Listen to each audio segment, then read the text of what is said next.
Welcome to the Java Cafe, Java fam.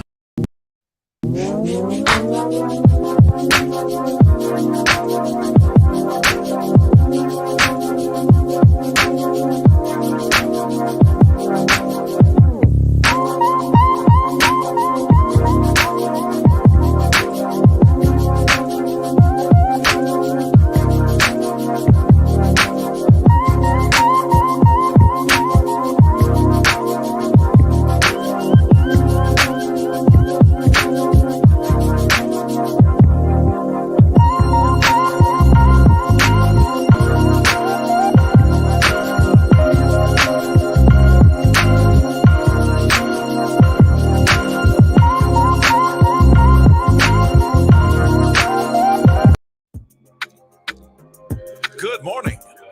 Welcome to the Java Cafe, Java fam. Good morning, everybody. Good morning. Good morning. Today is Wednesday, April. Wednesday, April 13th. I was almost just over 2 weeks in of getting the date right, but today is Wednesday, April 13th. I should have remembered the date because I met this young man that's our guest today in less than a week. And when I heard about his work and what he was doing, he pulled out his phone. I said, let's come on. And it is We Need to Know Wednesdays. And so I'm going to ask you before we bring him in, I'm going to ask you to please ensure you share this, tag an artist. Now, let's understand that artistry is defined in many areas. There are poets, there are painters, there are rappers, there are singers, there are dancers, there are choreographers, there are digital artists and content creators. And so we want to be sure that we get out as much information this morning to ensure that folks are aware of the resources. You can put a line through one of those S's, the resources that are available to Massachusetts residents from the Mass Cultural Council. And so without further ado, I don't have a big old bio, which says a lot about him. But I met him just last week at a wonderful event and heard about his work and said, hey, come and share that information with the community and other artists in Massachusetts. And so without further ado, it is my pleasure and honor to bring into the Java Cafe, Mr. Michael J. Bobbitt. And I'll say right off, a wonderful title, works at the state level, but first impression, a very humble brother that is committed to making sure that the information and the resources that he has access to is available to our community. So Michael, welcome to the Java Cafe this morning. It's an honor to have you here, sir. And I'm seeing all that wonderful culture and art behind you there. Oh yeah, and I surround myself with it all the time. It's kind of nice. My job is to support artists, and I do that by surrounding myself with art. So it's everywhere and all the time. Thank you for the young comment. I beg to differ, but thank you for that. Man, listen, it first impression in meeting you last week was definitely awesome. And I had to have you in the cafe because let's just, jump right in. A lot of our artists were impacted during the pandemic, pre-pandemic, and there's a move of equity across the board in and everything. And we understand that, some of the, and I don't know if this is the case, with the Mass Cultural Council, but a lot of the PPP and things, there were people that looked like you and I, and on the wide spectrum of melanin, that did not get the full access to some of the resources. And so that's why I think it's awesome that you are intentionally coming in today to share that information. And so welcome. It is again a privilege to have you here. So tell us a little bit about you. Like, are you an artist? What type of artist? You from Boston? Like, give us a little intro, and then we'll jump into the wonderful work and resources that you're facilitating there with an awesome team. Shout out to them in the background there. Oh yeah, my staff at Mass Cultural Council are really amazing. I'm blessed. I'm blessed to be able to wake up and do the work that we're doing with them every day. Let's see a little bit about myself. Born and raised in DC, and spent all my time growing up trying to be an artist. First, I started in theater. My first theatrical production was in the first grade. I was Hansel in the third act of Hansel and Gretel, which my mom said that was the best act, and she has absolutely no biases.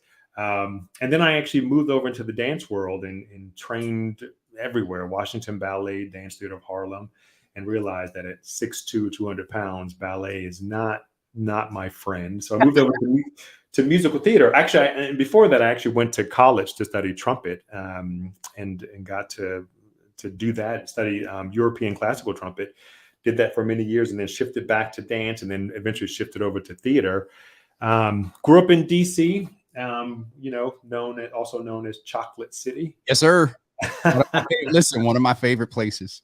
I'm so blessed to have been born and raised there, and then I went back there in the mid '90s to sort of do my work. But when I went back to DC, I spent most of my time in the theater world as a performer, performing at most of the regional theaters there. Then I transitioned to choreographing, and some of that is because I adopted a baby from Vietnam when he was 8 months old, and I was in theater. And so going to the theater every night and doing a show and missing bedtime was something that was untenable for me. So I dropped performing so that I could be home and read books and cuddle with the kid before bed. So I shifted over to mostly choreographing and a little bit of playwriting. So I did a lot of choreography for musicals and plays, mostly in the DC region, but I did travel the world and the nation to do some choreography. That also led to teaching dance and theater, and then led eventually to running a theater in DC for many years, which then also led to more leadership opportunities on boards and committees and throughout the nation. 2.5 years ago, 3 years ago, when my kid was looking at going off to college, which tells you a little bit about my age. How do you go from cuddling to college in about 2.5 seconds? Well, he was 8 months old when I adopted him in 2001. So he's now finishing up junior year at University of Florida studying marine biology. But when he was looking at going to college, I thought, it's time to make a change. I'd been at the theater that I was working at for about 12 years. So I started taking calls from headhunters, and I landed at the New Repertory Theater in Watertown, Massachusetts. So I moved here 2.5 years ago to run a theater. And about a year into that, the search firm called about Mass Cultural Council. And it was a change for me, coming from being an artist to sort of running a state arts agency. Was a big change for me. I also had a pretty good career as a playwright, and still have a career as a playwright. I've written some great plays. One of my favorite plays I wrote was, I got the rights to Bob Marley's Estate of Songs, and I wrote a Bob Marley children's musical that gets produced all over the world. I also co-wrote a musical based on the Garfield the cat with the creator of Garfield. It's called Garfield the Musical with Catitude.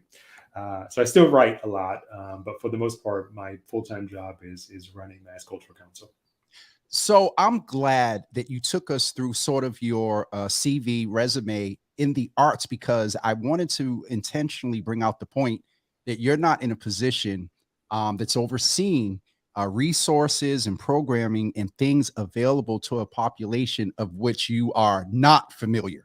You Right. know what it is to be an artist, and you know what it is to be, what is the term they used to use, a starving or struggle, and not saying, you probably did what you had to do and made ends meet. But as I said before, there's a lot of impact that the pandemic had on artists in our community. And so I think drawing out the fact that you, maybe not in a pandemic, but have experienced what it is to be an artist, to now be in a position to support them, I think is definitely awesome. And so that's why I wanted to intentionally have folks kind of understand who you are. And so how long have you been at the council? And then tell us what the council actually does throughout, and it's not just Boston. Let's just keep that 100, all of my wonderful Bostonians, because Boston tends to be and gets criticized for being the favorite and all that other stuff, and we don't do well at Western and Eastern Mass. But tell us about the council. How long have you been there, and the great work that you guys are doing? And then we'll jump let me respond to your first part. I mean, growing up in lower northwest DC in a poor household, one of the reasons why I am where I am is because someone came in and supported some arts at my DC public school. And it grabbed me, and I was like, I got to do that all the time. But growing up as an artist, you're right. There aren't a lot of opportunities because of who I am. And so I do have a lot of empathy and probably an unhealthy love of artists. especially artists. And part of my drive is to support artists that have been historically underfunded and under-resourced. But Mass Culture Council is the state agency supporting and promoting excellence, inclusion, education, and diversity in the arts, humanities, and sciences. And we sort of try to foster a rich cultural life for all Massachusetts residents, and really contribute to the vitality of our communities and the economy.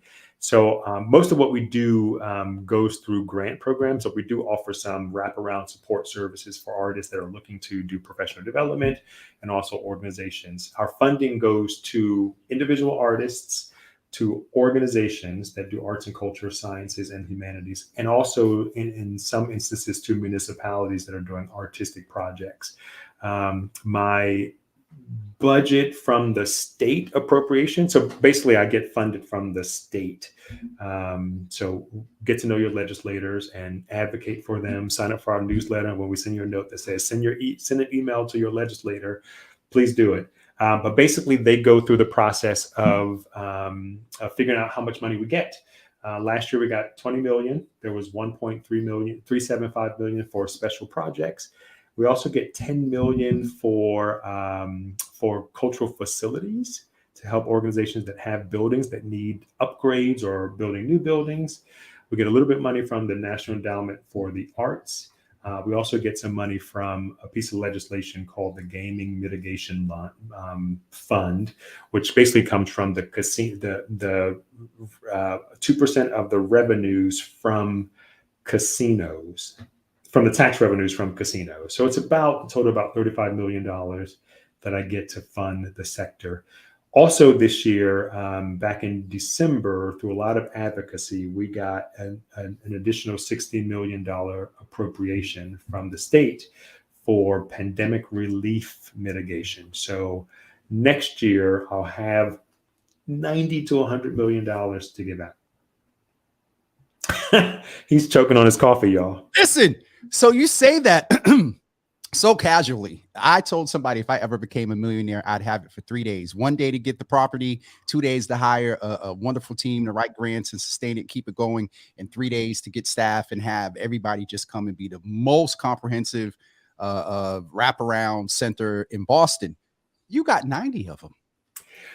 Yeah, no, it's a lot of money, and I'm so grateful for the legislature to have appropriated that much. It is not nearly what I think we need to really have a deeper impact on the state. One of the things that Mass Culture Council is doing is, well, one, we're in the midst of our racial equity plan, which has us really looking at our grant making from an internal and an external place. We're looking at figuring out, making sure that there's nothing in our grant making process that is prohibiting rural, BIPOC, under-resourced organizations and individuals from getting that grant. So we're looking at like how long it takes to fill out the grant application, devaluing grant making sort of experience as a way of deciding who gets grant money, making sure that we're taking care of translation services, not thinking about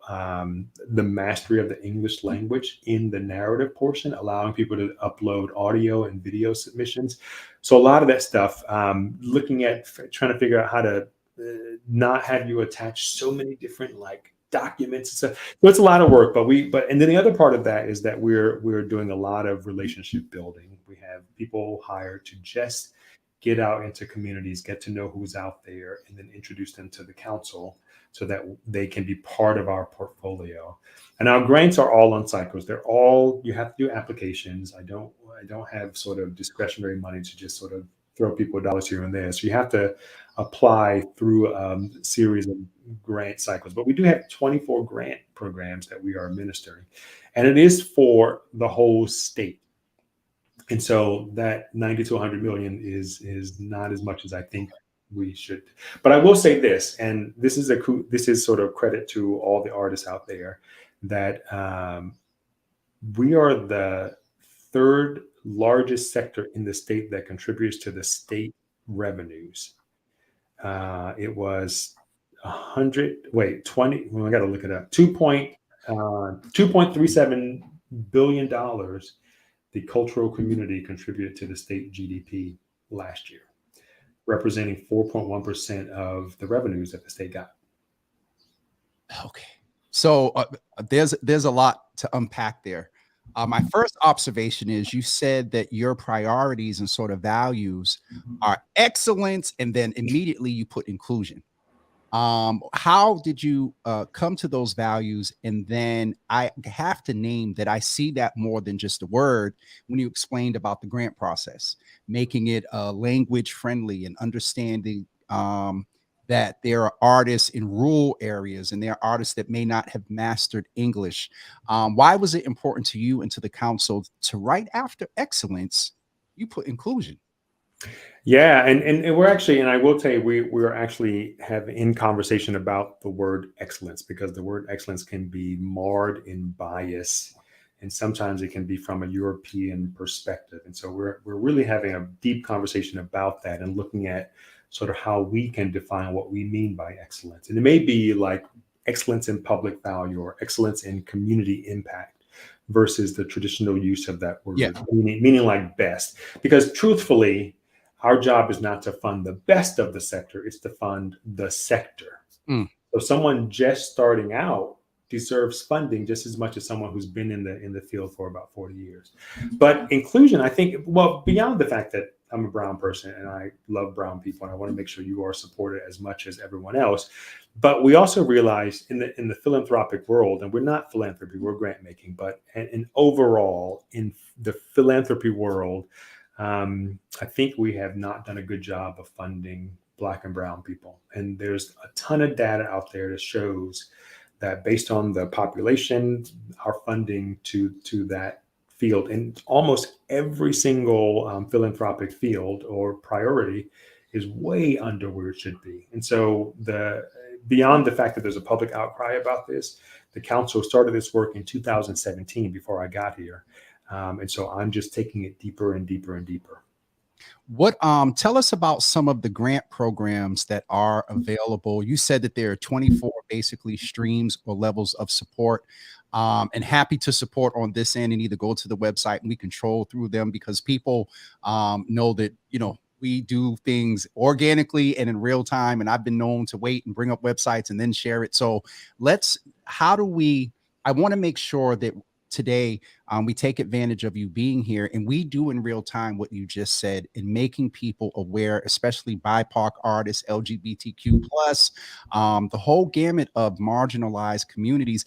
And let me just back up a little bit. One would think that in the world of artistry, that it's such a, you know, other environments are too, but you know, artists are a little bit different. We're a little bit different. And so you would hopefully presume that there wouldn't be as many equities, but you know, I love hearing that there is this intentional focus on Black and brown and BIPOC folks. And so what are some of the funding availability options for artists and also their individuals?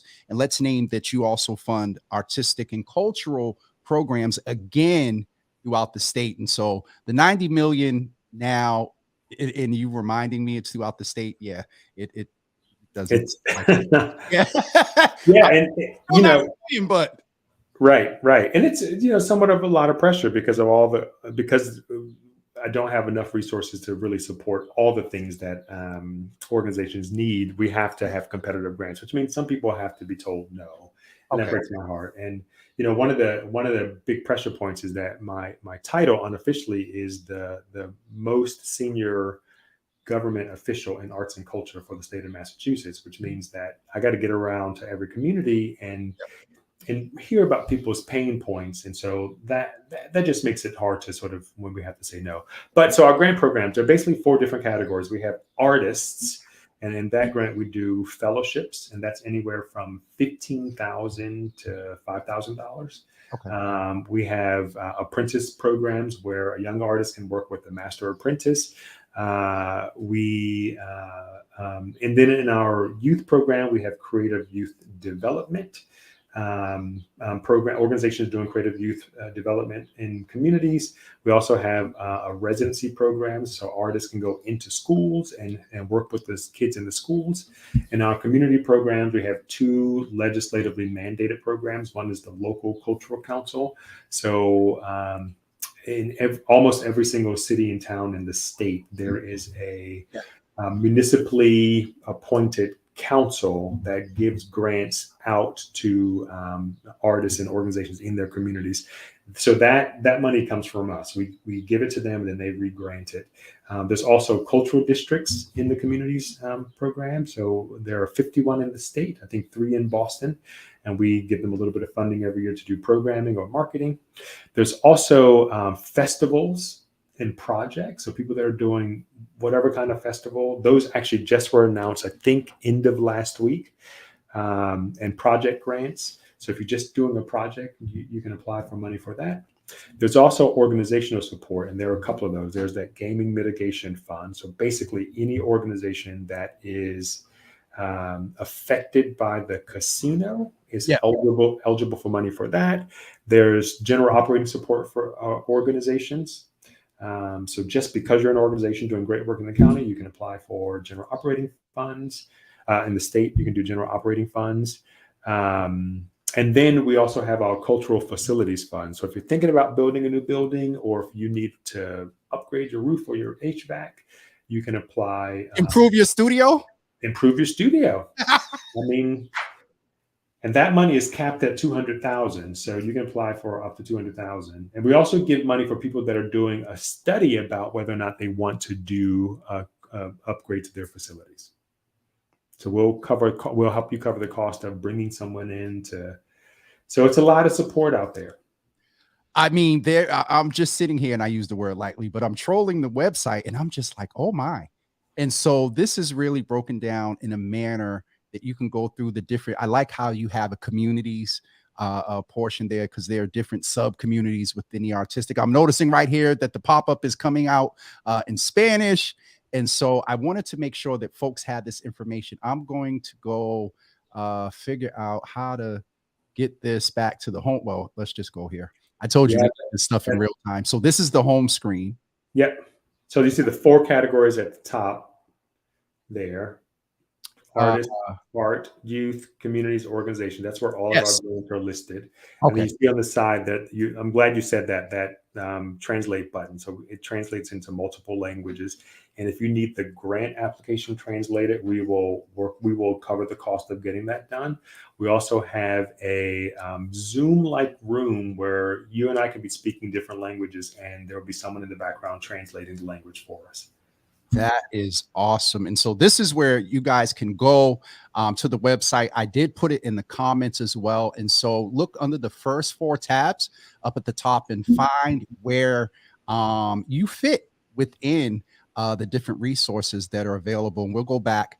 We'll make sure we keep showing the website information. And so, Michael, let me ask you, one of the first things that comes to mind is, can you be an entity and apply at one time under various streams? Or do you try to, if you have one particular stream, wait till the next funding? If you're doing festivals, but then you try to apply for, I don't know, upgrading the studio, can you do, more than one stream? Can you have more than one support stream at the same time?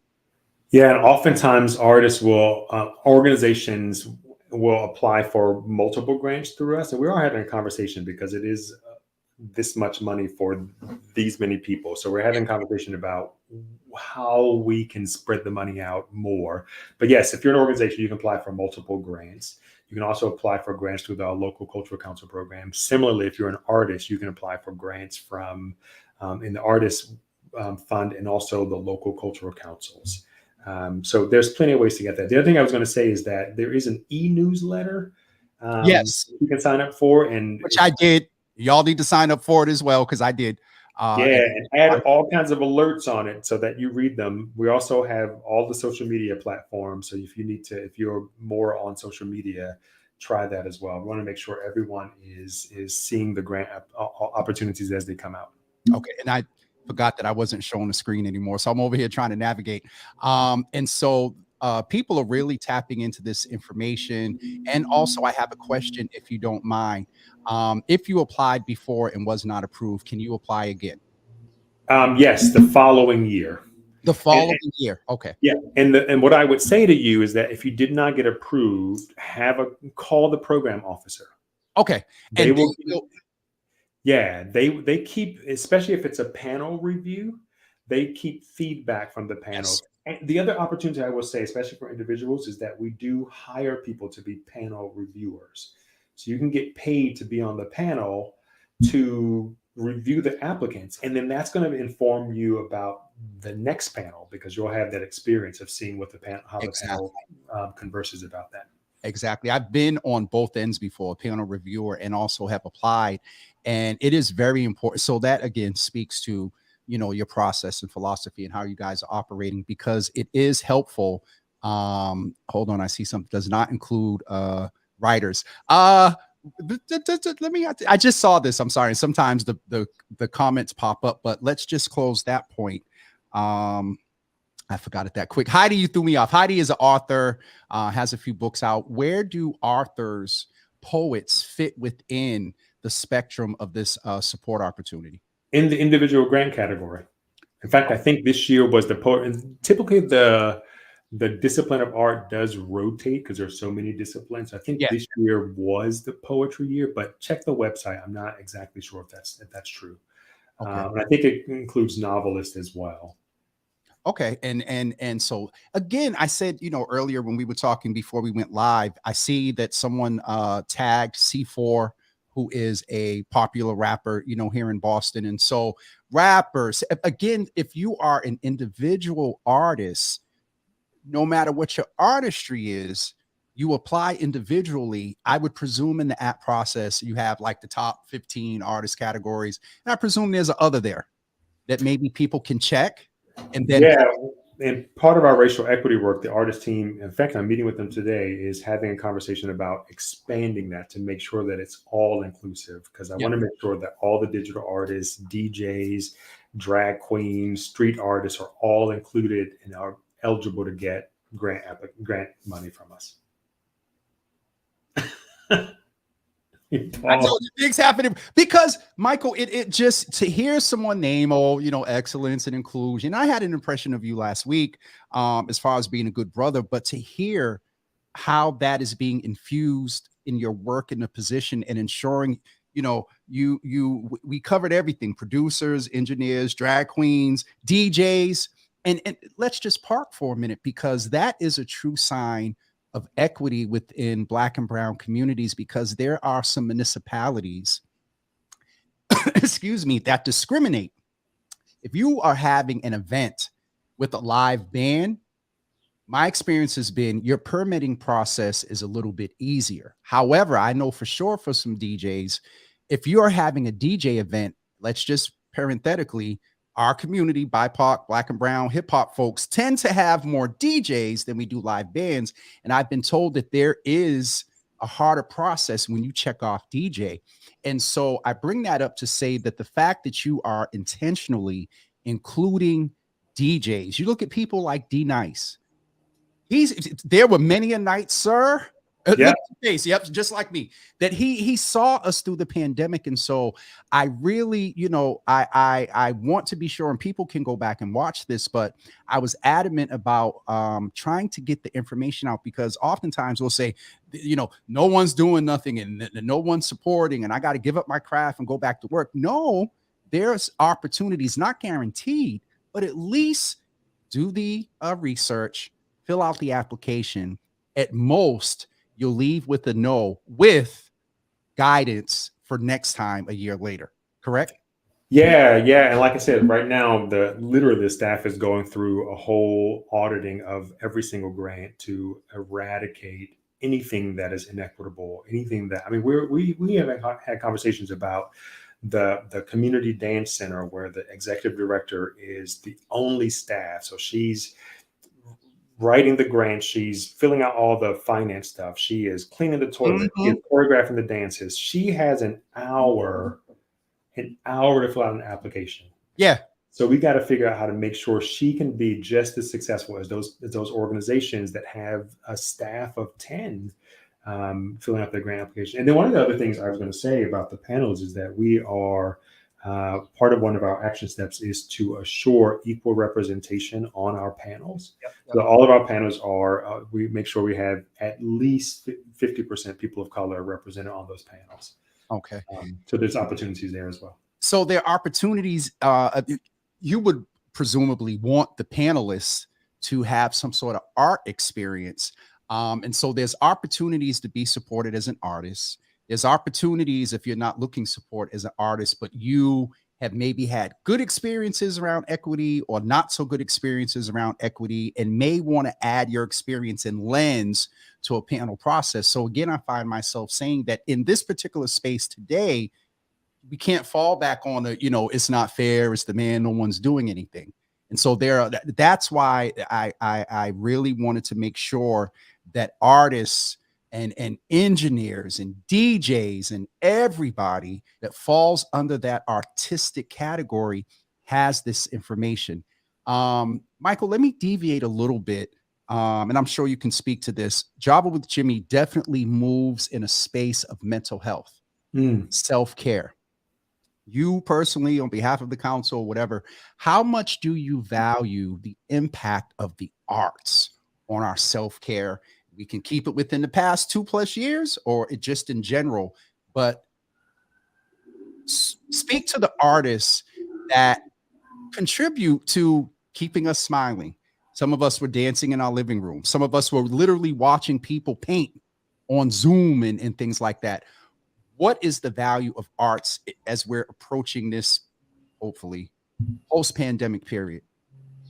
Well, I mean, I could talk for an hour about that. I mean, beyond the fact that the economic impact is vast. I mean, on a national level, we contribute almost $900 billion to the state's GDP. That's larger than education and construction in this country. So beyond the economic impact, we can talk about that, beyond the fact that it just makes the planet more beautiful, beyond the fact that it brings community together. There's nothing like food and art that bring people together. But the healing aspects of it, the ability to document what is happening in the world, the ability to take what's happening in the world and make you see a different way of seeing it. Think about all of history is documented through art, through writing, through paintings, through plays, through songs, through music. Art is everything. And then our ability to heal because of art. I mean, the last couple of years was a concentration of the value of the arts. We would not have made it through if we didn't have arts, but that was a concentration, right? That's what we do all the time. Sir, we do it all the time. So just imagine a day without art, one day without art. Let's sort of take it all away. It would be a terrible, terrible day. And I would not want to be here. And as we think about history, think about the Egyptian work, the African work, the Brazilian work. It is the first thing we see is the art. The first thing we see. And one of the reasons why I've been saying to people, I've been going around talking about why we're doing what we're doing. And I say to predominantly white institutions is that you have to realize that you're predominantly white because it was designed to be that way. It didn't happen by accident. I don't suggest that it was done out of some malicious intent, but certainly your business model was designed by white people. And the result is you only have white people engaging in that.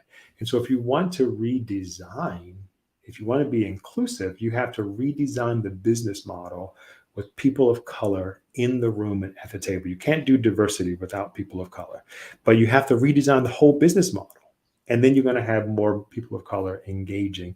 And the great thing about that is that everyone's audiences are going to expand. Their donor base is going to expand. I've just been doing a whole bunch of research on donations from people of color, and our donations are fairly on point with white donations in the world.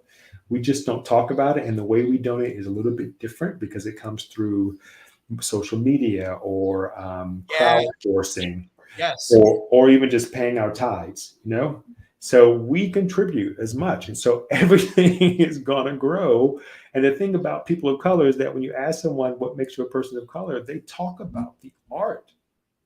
It's all about the music and the dance and the language and the fashion. And like even in some Native American communities, they don't have a word for art because it's just infused in everything they do, in their pottery and in their baskets and in their clothing. So every predominantly white institution will benefit greatly if they are truly inclusive of people of color, not just in a performative way.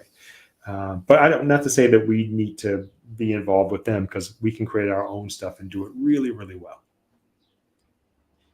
You have the ability to be, with all due respect, just a little bit shady, but with a smile. And the folks walk away and be like, "Dag, I need a band-aid because he just really just But it is. I'm so glad that we got to meet, and I'm so glad that you're here today because it is important in general that there's equity in every area. And as I'm saying that, I'm thinking in real time, we got to be sure that that word doesn't become sexy and a cliche, and Right. then we lose all the value of true equity. But it just is so amazing to hear the intentionality. I think someone put up a post earlier that said, fantastic to be able to see the grant determination process from behind the scenes panel before applying, as well as kudos to the process, because let's keep it 100, not just in the arts. A lot of people that look like you and I don't go after certain funds because of that P word, the process. So you started out by saying you're trying to make the process as easy as possible. You do want to see some sort of commitment, a little bit of work put into, filling out the application, but not making it so arduous that, you get to page 2 and you're like, oh, you know what, I'm all set. It's not even worth it for that. Like that young woman that only has an hour to do the application. Is there anything that we missed this morning that you want to share? As far as the council, your vision for the council, upcoming initiatives, anything, sir. And not just today, but you have my email. The team has my email. You'll be seeing my email again in one of these processes. But is there anything that we need to share? Yeah, well, as we revise the grant making process, we'll be reaching out to people who have never been funded by us, people who have been refused grants, to really get their input on the revisions that we've made. So I'd love that. And then even after we do panels, we'll be following with surveys to say, what part of the process still is too much. I mean, my whole thing is that the grant making is a customer service tool. And so it should be as easy for the customers to get the product as possible. To me, it's the difference in self-check-in at the airport and self-checkout at the grocery store. Self-checkout at the grocery store can be so complicated, especially when you get fruit and you got to but self-check-in at the airport is easy, which is why everyone's using it. So that's kind of the goal. The other thing I will say is I mentioned earlier that, well, there are a couple of things. I need everyone listening to show up at the public square. It is so important that your legislators, both local and especially state, when it comes to the work that I do, hear from you. Their funding priorities come directly from the amount of people they hear from that are saying, I need you to prioritize this as my state rep or state senator. And so sign up for our newsletters. We'll be blasting out saying, write your legislator. But they're in the process of deciding the budget right now. In fact, the House budget will come out today. We might need your support to say, we don't like that number. Please bump it up, or thank you for this number. And so we'll need your letters to say, thank you for this number. But that's important. Show up at the public square. Contact the legislators. We will teach you how to do all that. Hold on for 1 second, because you've probably inspired a lot of people, and we don't want folks Googling the public square and they showing up physically. What you mean is, when advocacy, and I say this all the time, when advocacy and action challenges go out, contact your local legislators and request they prioritize the arts in the budget. You obviously wouldn't be satisfied with level funding. You want an increase in funding. Is there a number? Is what is, and I can sidebar, get a script, and help folks to make that call. Yeah, so we are actually advocating for $27.4 million. So as I mentioned last year, we received $20 million, which was almost $2 million more than what we received the year before. 27.4 represents a few things. One, it's $7 million more than we got last year. Two, it's about $6 million more than what the governor has recommended in his version. But three, and the most important one, is that that's what we got in our best year of funding, which was in 1988. So we haven't really been in the 20s since 88 after last year. And so that's the number we're pushing for this year, 27.4. We'll find out again today. We'll find out what the House is doing, and then we may be reaching out to everyone. Reach out to me. My information is on the website. If you have questions, if you want to meet up, let me know. This is part of my job, to be out there in community and hearing what you need. The last thing I was going to say is that, as I mentioned before, the Mass Culture Council received $60.1 million in pandemic relief money. The staff at the moment is deciding how that money will be allocated, and we have decided that we're going to do two main grant programs. One is for individual artists for pandemic relief, and the other is for organizations. These will be unrestricted dollars, so you can use it for whatever you need to use it for. You don't have to use it for a project or art. You can use it to pay your rent or buy your groceries. But those applications hopefully will be up and running in June, July. Apply. We'll probably have it open for about 8 weeks. Apply, and then there'll be a panel process to review.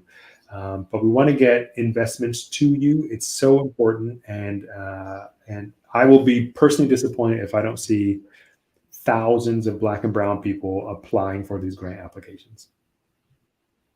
I'm going to do my darndest to make sure that this information is available. There was one last question. Are you in the actual council, away from the panels? Are you guys hiring? I'm sure you can go on the page and somewhere there's a careers. There is, and actually another resource that we provide is called Higher Culture. I'll put it in chat, higherculture.org. It is probably the most used website for arts jobs in the state. But we are currently hiring right now. We have a position opening in our fiscal team, our grants management team, and I think 2 or 3 positions opening in our communities team that does the cultural districts, the festivals, and also the local cultural councils.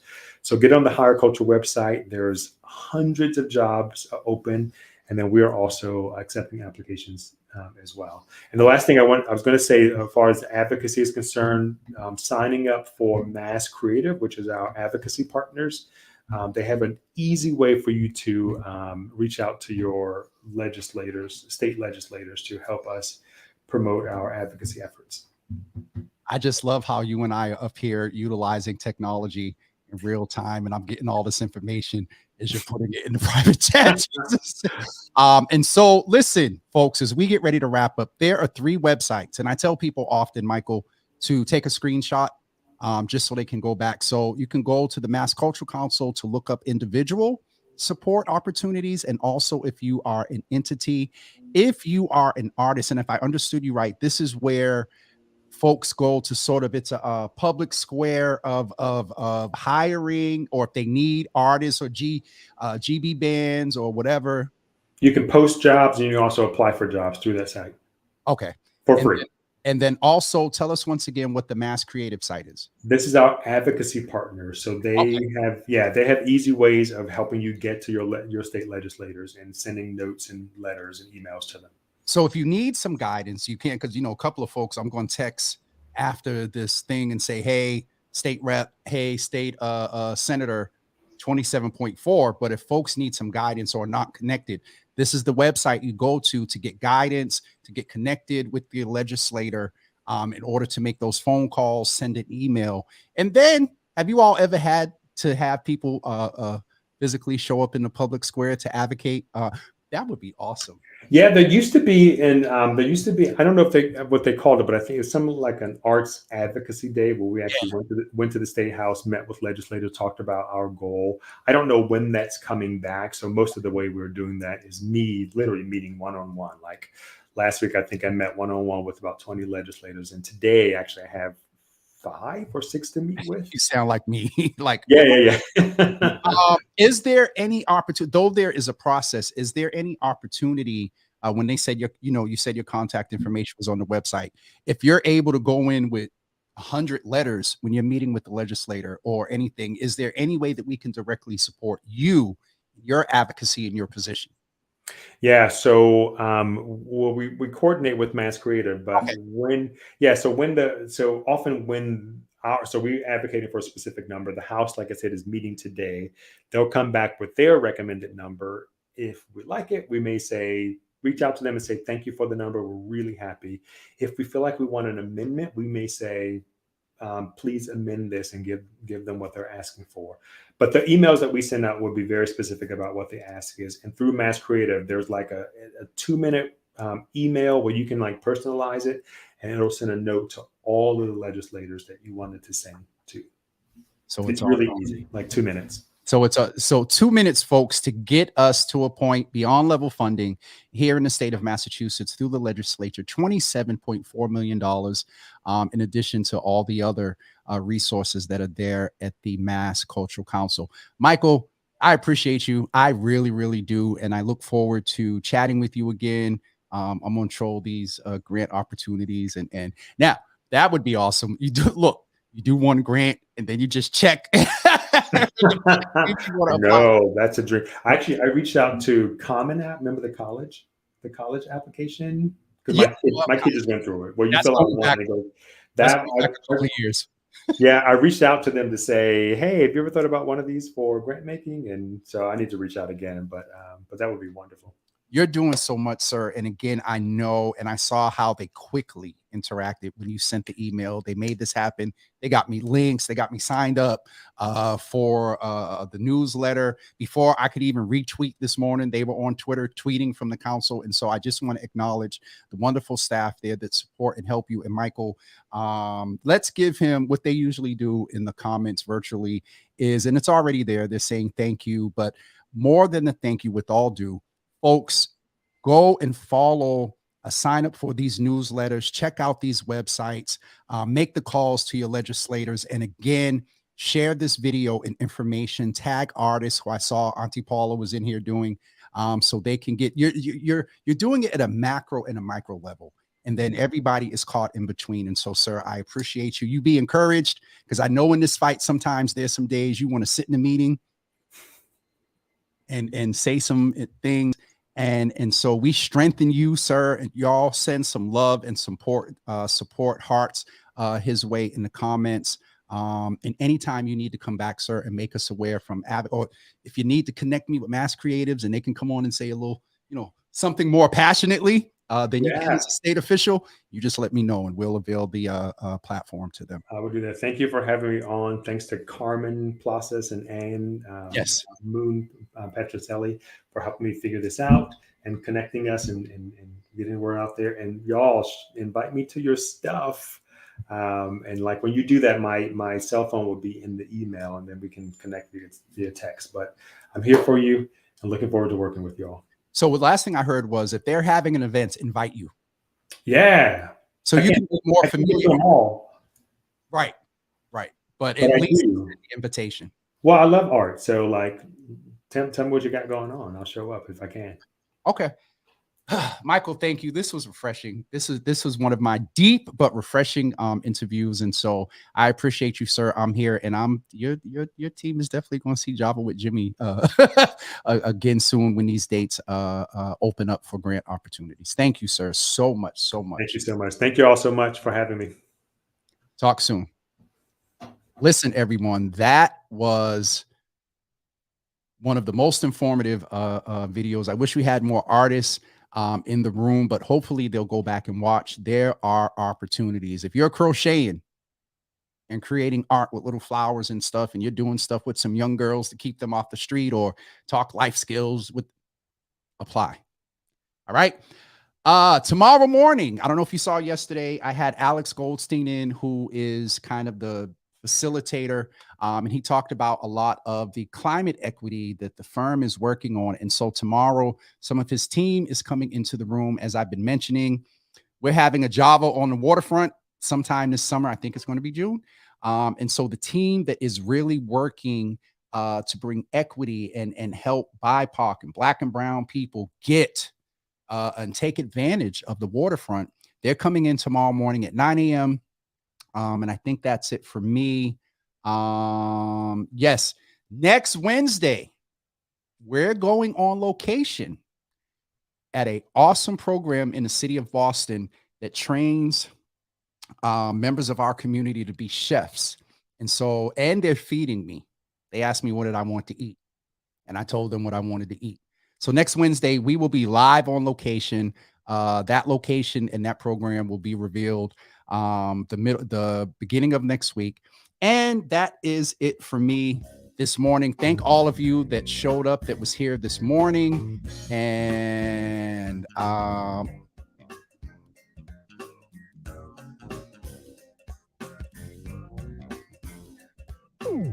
Donna, did you see the post I shared with you in reference? You've been getting me about We Need to Know. So We Need to Know, the date is set. Hey Mom, good morning. I see Mama Java in the room. All right. Teresa, absolutely. Naraki, thank you all. There go Sharon Cornelia, Strengthen Eric.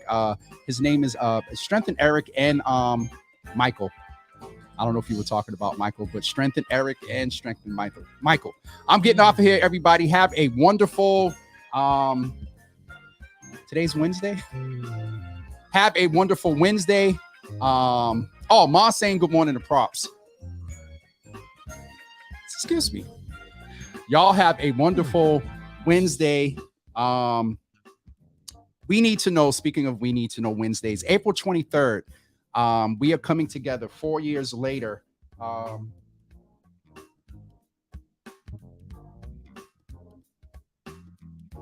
I just got an email. All right. We are coming together. What's up, Eric? Good to see you in the room, brother. Good to see you in the room. Appreciate you too, Donna. Thanks, Ma. Great brew. April 23rd, we are coming together with city officials to hear from them. We got to give a little bit of grace to the city. There are a whole lot of new people. It's a new administration. There are some repeat.